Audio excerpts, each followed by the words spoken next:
And away we go. Bismillah ar-Rahman ar-Rahim. Oh, no, okay. Yeah.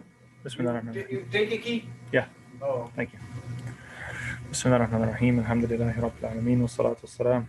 أشرف الأنبياء والمرسلين نبينا وقدوتنا محمد عليه أفضل الصلاة وأزكى التسليم اللهم علمنا بما ينفعنا وانفعنا بما علمتنا وزدنا علما يا رب العالمين.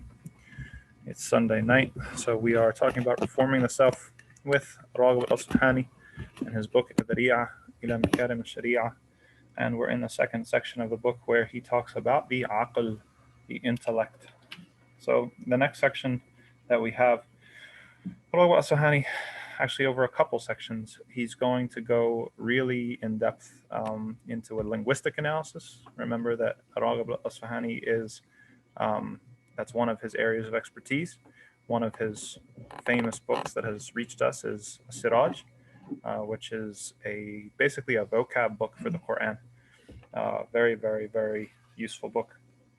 And so he is an expert in the Quran and an expert in the Arabic language. And so he's going to delve into basically all of the different terms that, or I should say, by which the intellect, the aql, is referred to, intelligence is referred to in Arabic, and talk about their root meanings and talk about various sorts of insights related to this. That's why this is not the most super useful or familiar couple chapters to go over, so I'm only going to distill a couple interesting points from it and not go, with every single thing that he pointed out. So, and why are we doing this? Because we experience the world through language, right? Language shapes how we experience the world. So the term that we use to refer to a certain phenomenon, right? It has a history. It has certain associations. It has certain shades of meaning, and those shades of meaning are not universal. They're actually particular to the language in which we're speaking. They can be completely different from language to language. And we're going to see that real soon with how we talk about the intellect in English versus how we talk about the intellect in Arabic, and what are the kind of associated qualities or actions that come with it. So the basis for the term in Arabic is aql, ayn, qaf, lam, aql. And this, when we're talking about intellect, that's how I'm translating it, as intellect. It refers to both the types of intelligence that Raghib Asfahani has been talking about, both the potential to have intelligence and that which you gain, right? The actual kind of intelligence that you struggle for and that you learn, etc.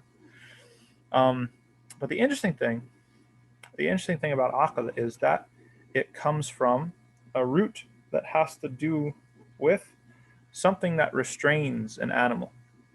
Maybe you've seen people from Arabia, right? And they wear kind of like the shimag, they wear this kind of piece of cloth over their head, and they have a black circle over, kind of sitting on top of their head like a little crown, right? This is called the iqal, and it's from the same root as aql, ayn, qaf, lam.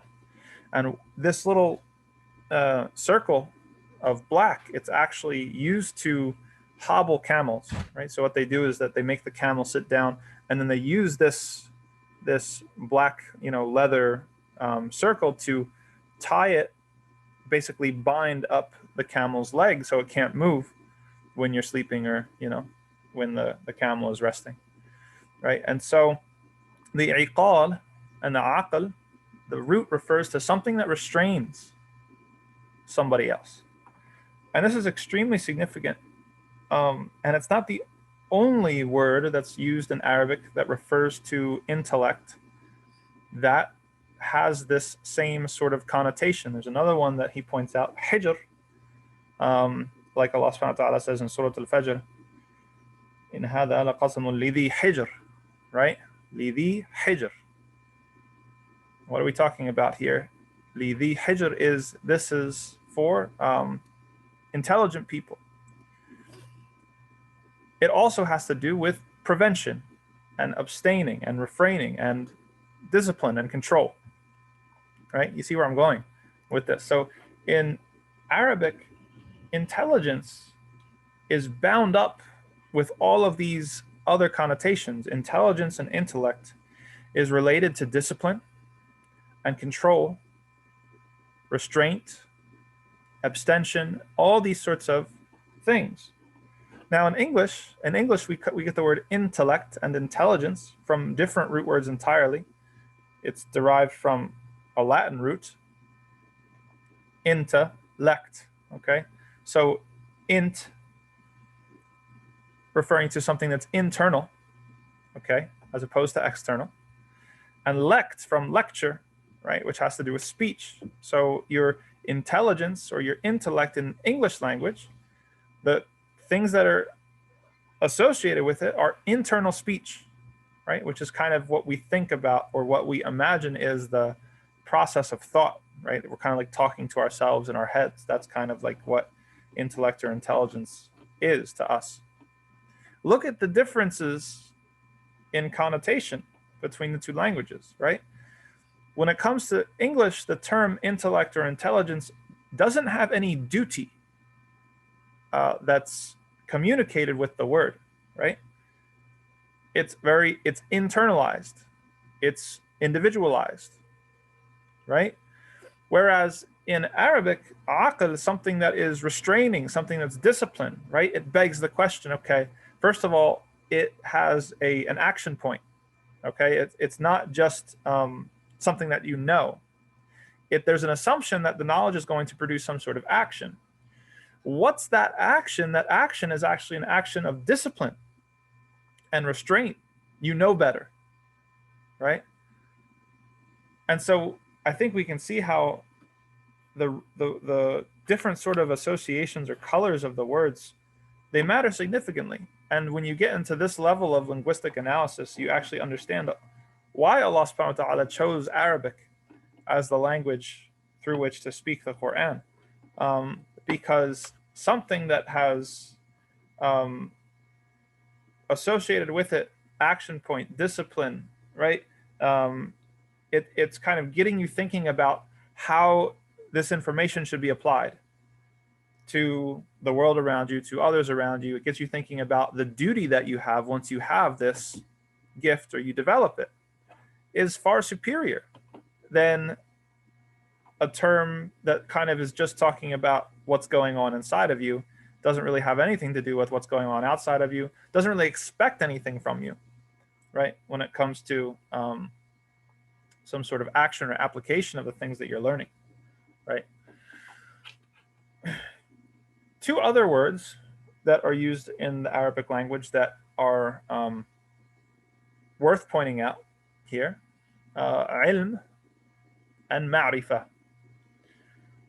And the difference between the two, Raghib Asfahani says that ilm, knowledge, is what we usually translate it as, has to do with knowing the essence of something and knowing it directly, with the possibility of exhaustive knowledge, right? The possibility of actually you can potentially master everything. Whereas ma'rifah, from arifa, which is a very similar word, often translated the same as knowledge, might be better translated as familiarity, because it has to do with, as Raghib Asfahani points out,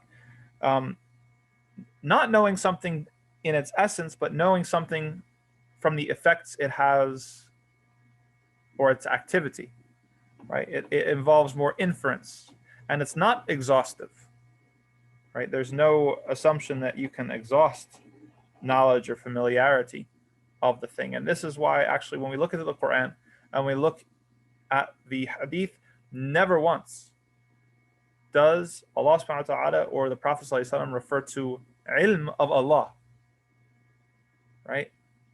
Always it's ma'rifatullah. It has to do with ma'rifah, familiarity with Allah. We could say that there might be something with book knowledge versus experience there. Yeah, I think that would be a valid kind of prism or lens through which to look at this, right? but it also communicates the possibilities, right? What are the possibilities, or what are the expectations that you have about knowing this thing? If we're talking about ilm, this is something that you can master, whether it's book knowledge or experiential knowledge. I don't know, maybe you can't master experiential knowledge. Maybe that's a really good kind of intersection between those two sorts of things. Whereas our knowledge of Allah subhanahu wa ta'ala obviously is not direct. We're not looking at Allah subhanahu wa ta'ala. We're not observing Allah with our senses. We're not, using our typical means that we would necessarily kind of analyze, like if you have a radio or you have, an organism, dissect and look at its parts and pull it apart and put it back together, right? With this kind of like encompassing knowledge, right? That's why ilm is never used when it comes to knowing Allah. It's the ma'rifah, it's familiarity. And it's not gained through that necessarily observing the essence of Allah, but observing the signs of Allah's activity, right, in the creation. And this is going to come back around later in this lesson in a big way, right? So we know about Allah in an indirect way, through inference, through implication, through signs, not through a direct sort of way. And our knowledge of Allah subhanahu wa ta'ala is not possibly exhaustible, right? There's always more to know, and we're always kind of hidden behind a veil as to what we can know. And so that's an interesting thing that Raghib Asfahani, our author, points out, which also is significant, right? It also carries significance when we're translating and going across different languages, because some people, there's two extremes with everything, right? As Raghib Asfahani would probably agree with us. People can imagine that they can know everything about Allah, and this is one extreme, right? That has no humility. It's kind of an arrogant disposition. This is kind of the position of, or the disposition of Fir'aun, right?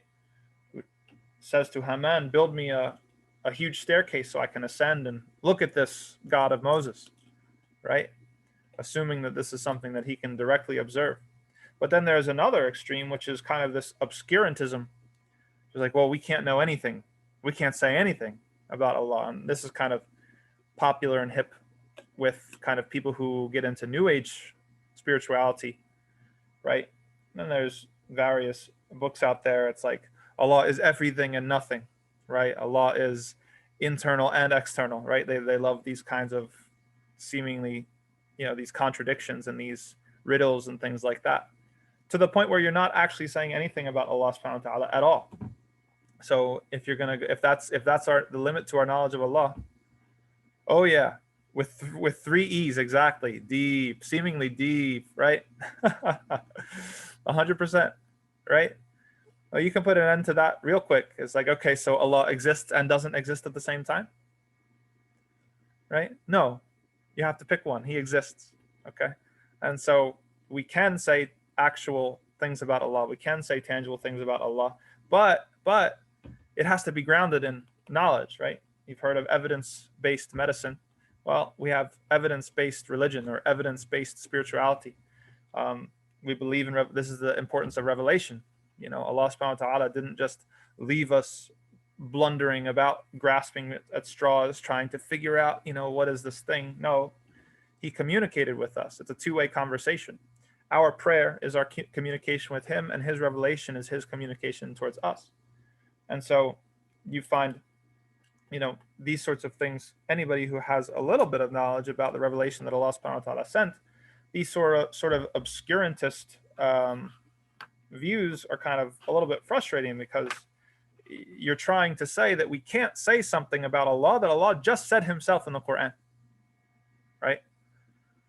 وَهُوَ السَّمِيعُ الْعَلِيمُ, right? He hears everything. He sees everything, right? And you're telling me I can't say that about Allah, even though he said it about himself? So, we see how that position is equally arrogant to the first extreme, except it's worse because it's arrogance hidden behind a facade of humility, right? It seems humble on the outside to be able to say, oh, we don't know, we can't say anything, it's too complicated, it's, hide behind all of these riddles.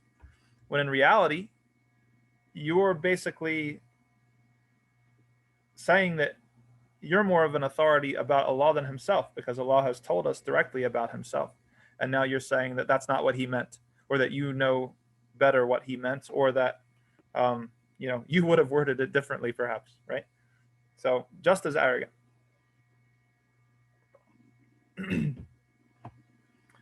The next and perhaps last term that Raghib al-Asfahani brings up that I think is worth mentioning, and he mentions probably about 20 different terms. And some of them are very, very familiar. They're pretty much one-to-one translated to what we say in English, and some of them are very foreign, but they don't have necessarily as much significance or import as the other ones that we were covering. The last one is hikmah. Hikmah.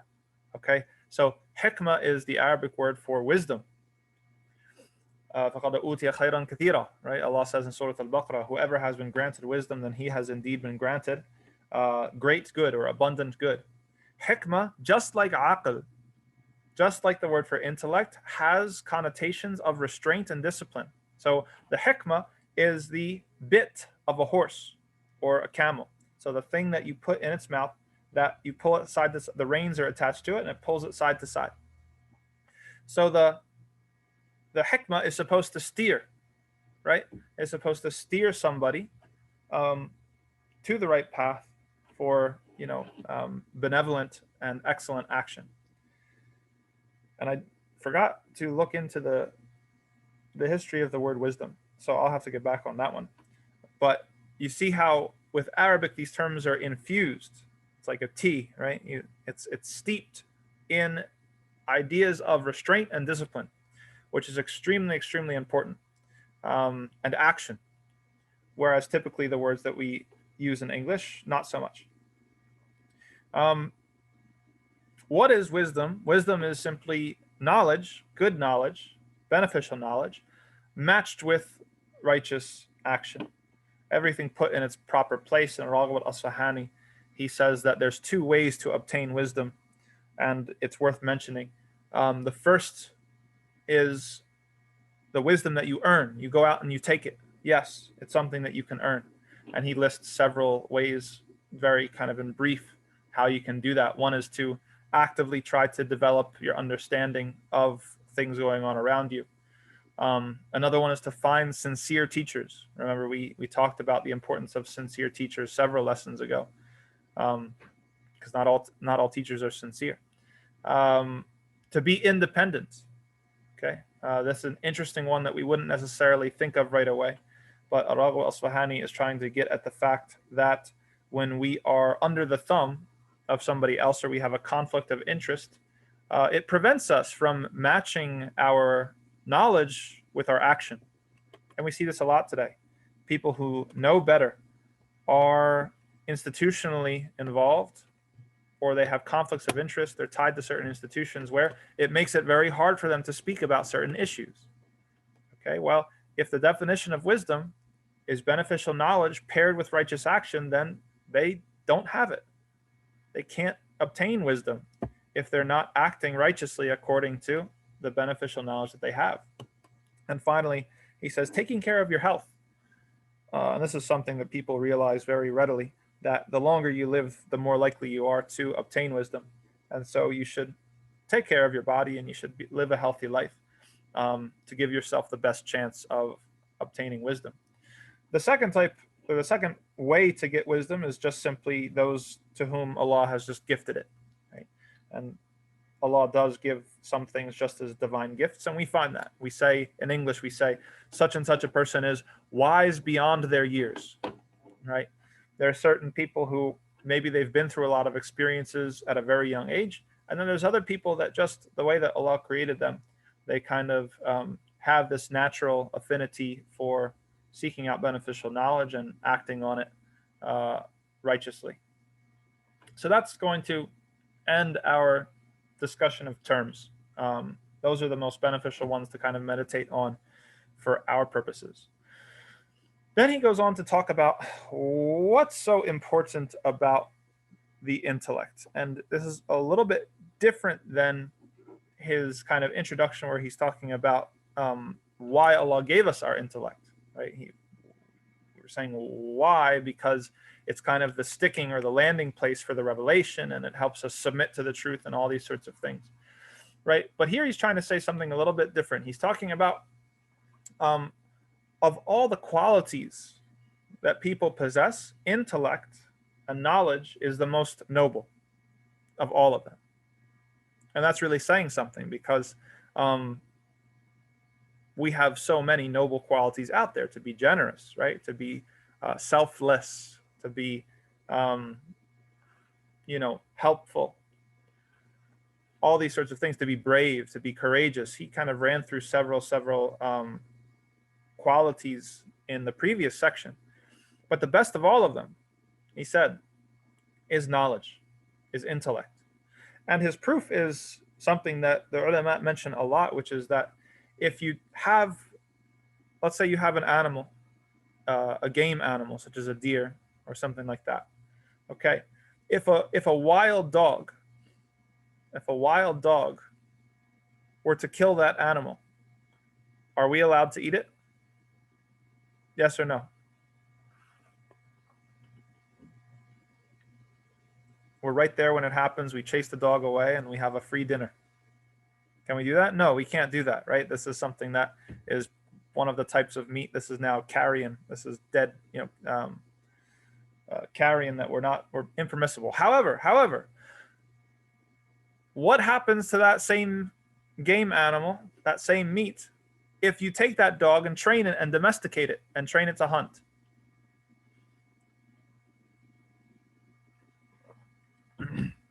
Now it's allowed, right? So we see that the difference of knowledge, the only difference is knowledge and training, right? The difference between halal and haram, the difference between something that's najis and something that's tahir, something that's filth when it comes to our religion, and something that's pure. That's the transformational quality, that's the nobility that is imparted by knowledge.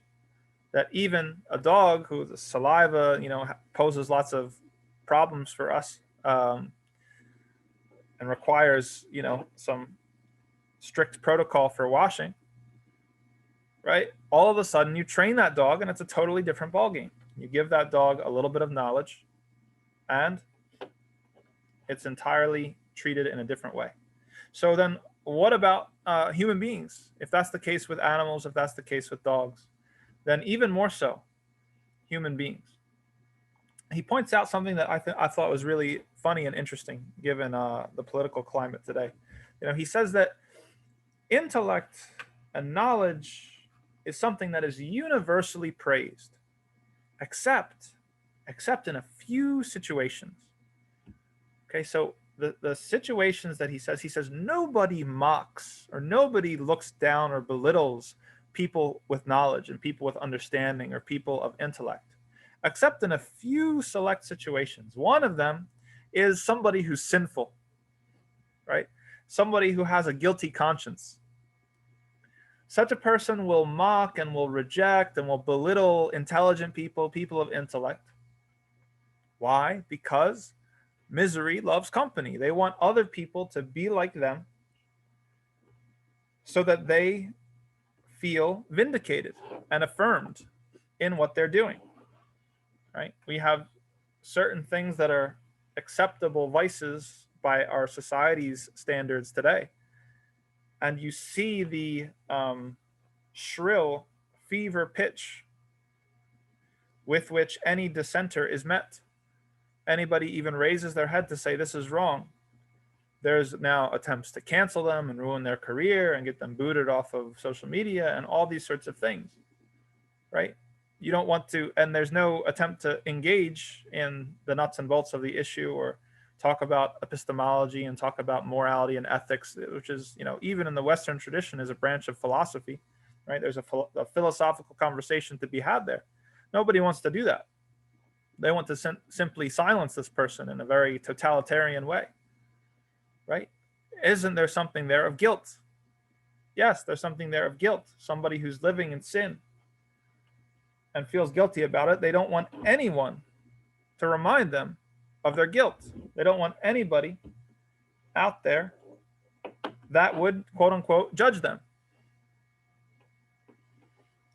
And sometimes even just living in a different way is enough for that person to feel bothered and feel upset that there's no conformity. Right? I remember when I used to work in restaurants, there was one waitress who wanted to play numbers, buy some sort of lottery ticket or something. And so she came in. I'm not familiar with these things, so I don't understand exactly how they work. But she came in and she was asking all of us for like to pick a number, and she would put all those numbers together. And if she won the lottery, we would all split it. Okay, that was the situation.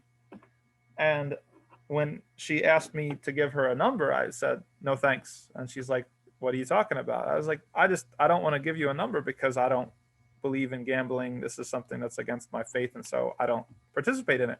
I didn't say anything about her, about whether she should do it or not, about this is a bad idea. You should put your money elsewhere. I didn't say a thing. But she got very, very upset.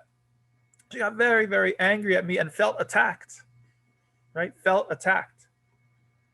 Which just goes to show you that not every time someone feels attacked means that they're actually attacked. And we live in a time, subhanAllah, where people like to use the word violence. They throw around this term violence. Anybody who disagrees with another person for the choices that they make, the lifestyle that they choose, for living in a life of vice, right? They say, oh, if you say I can't do that, this is violence, a form of violence. Like, how? Violence, I didn't attack you. Say, oh, well, it enables people that want to do violence against this population or that population. Come on, this is far-fetched. We're cheapening what violence means, and we're cheapening the situation, and we're muddying the waters when it comes to people who are actually subject to real violence. And it's not a given. It's not a logical necessity that someone disagrees with you and therefore they hate you, or someone disagrees with you or your choice or what you're doing, some activity that you partake in, and therefore their disagreement is based off of hate, or their disagreement is violence, or their disagreement is enabling violence against you. No, sorry. That is not valid logic, and that's a really, really slippery slope.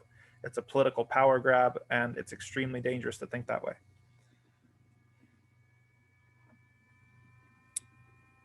Raffles, right? Oh, yeah, raffles for a good cause. Yeah, everything's a good cause, right? And this is something that most people, hating the actions and not the person, this is something that most people intuitively grasp.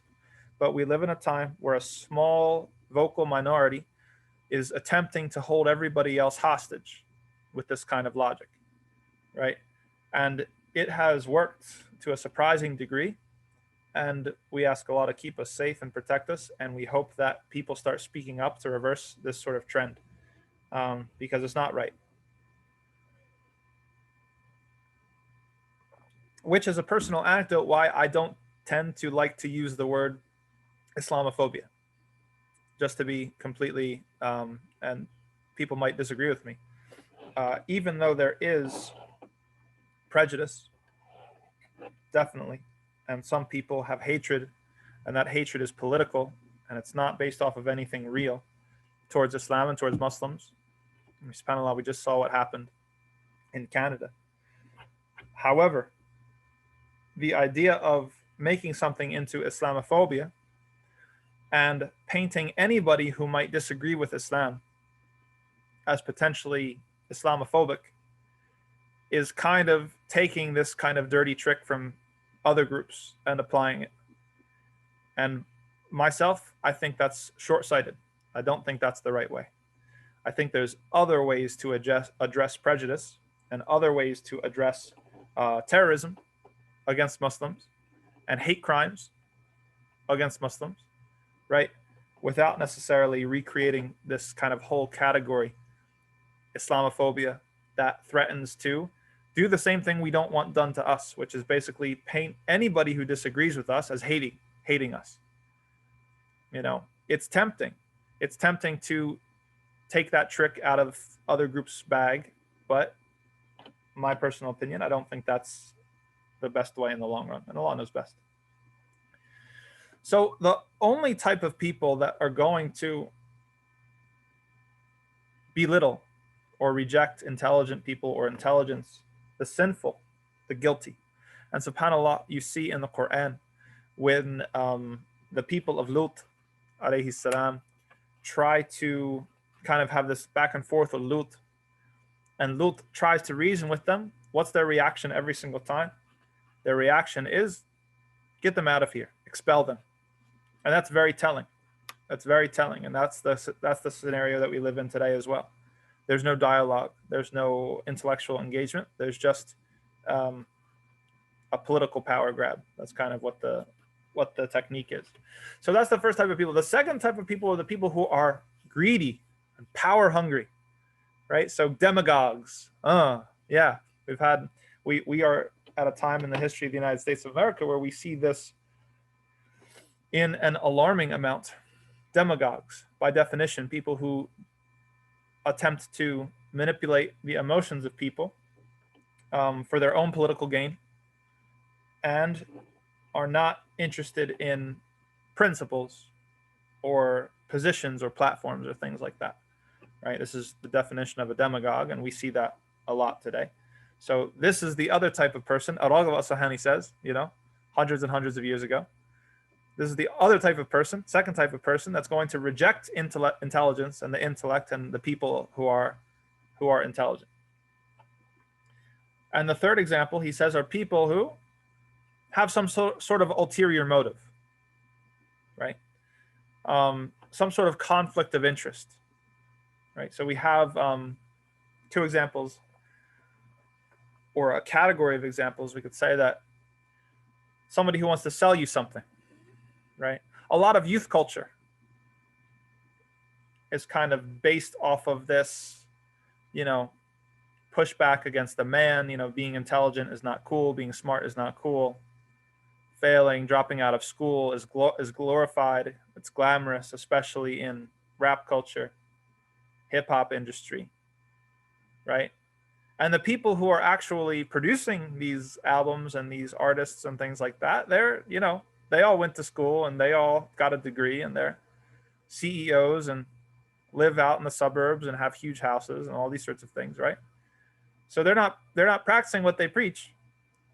But all of the music that they're going for and that they're producing, it pushes this culture of rejecting intelligence, rejecting kind of, the intellect and stuff like that. And so we see there's a conflict of interest here, right? They're just trying to sell you something. One of the Greek theologians, or one of the Greek philosophers, I believe, gave an example of a candy seller debating a doctor, right? The candy seller is going to come. He says, look, I've got all these sweet things for you. Look at this guy. He's going to poke you with needles and he's going to give you medicine that makes you feel bad and all these sorts of things, right? He's appealing to people. He has an ulterior motive.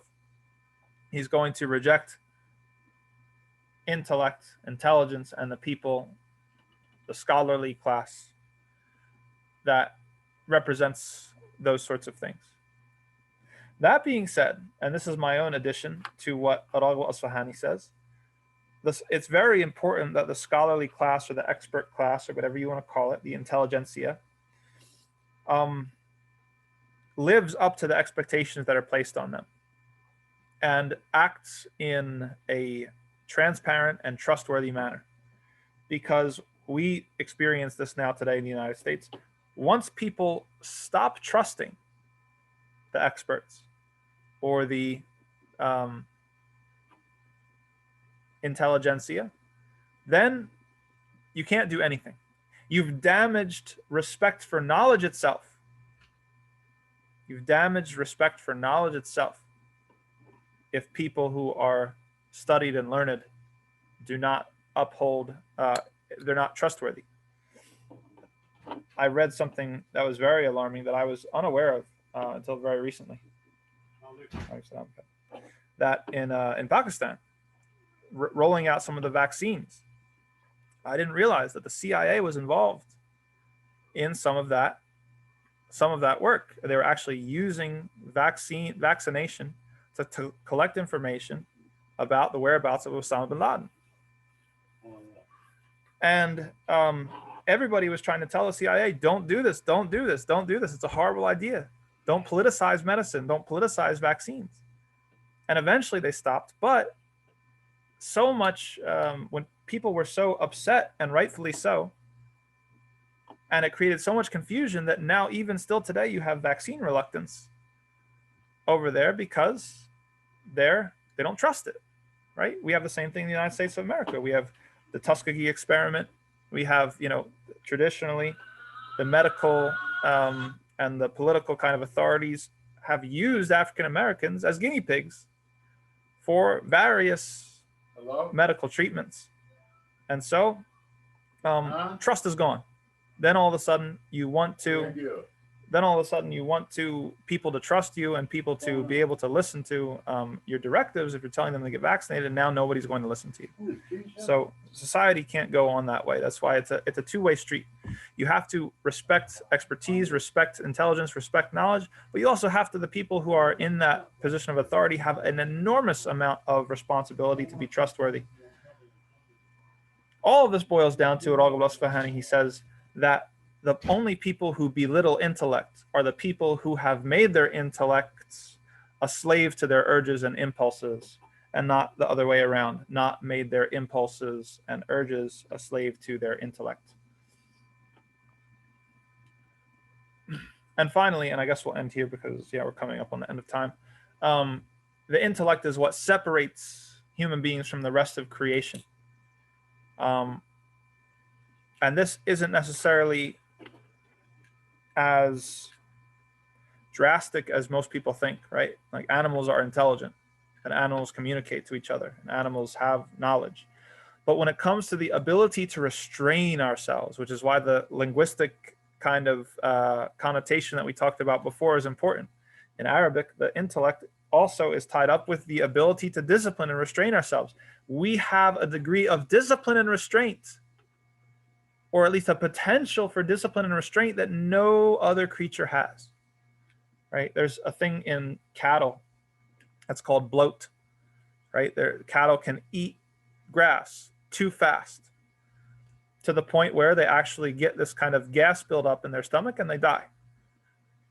And similarly, there's, the way that animals, for example, animals that are fed on corn, like sheep, if you feed sheep on corn or grain or things like that, you can't just put them on pasture and have them eat grass all of a sudden. You have to transition them slowly, or else they will kill themselves, right? They don't have the ability necessarily to restrain themselves like that. And interestingly enough, even animals recognize intelligence in human beings. That's from Raghib Asfahani. That's what he says. He says that because some human beings are able to train animals and other human beings aren't. Right? Maybe you've known some people who have, non-Muslims or otherwise, that have dogs in the home, or dogs in general. And some people, their dogs are very well trained. The person is authoritative. The person is clear communication and instructions, and the dog is very, very well behaved. Then other people, it's like, who's training who? Like, the dog is training the human, right? And so animals can even sense this sort of difference in intelligence and difference in discipline in between people, and actually respect it when it comes to what they find in people. That takes us to the end of the section. Next section will be about products of the intellect. What do we use the intellect for? Getting a little bit into more specifics about that. Anybody have any questions before we wrap up for tonight?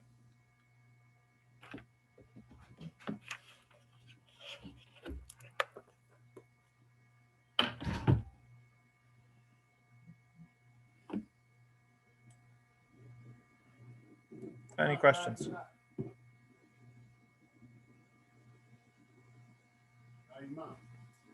Okay, if there's no questions, then I will see you all next time. Thank you very much, everybody. Assalamu alaikum wa rahmatullahi wa barakatuh. That was the end.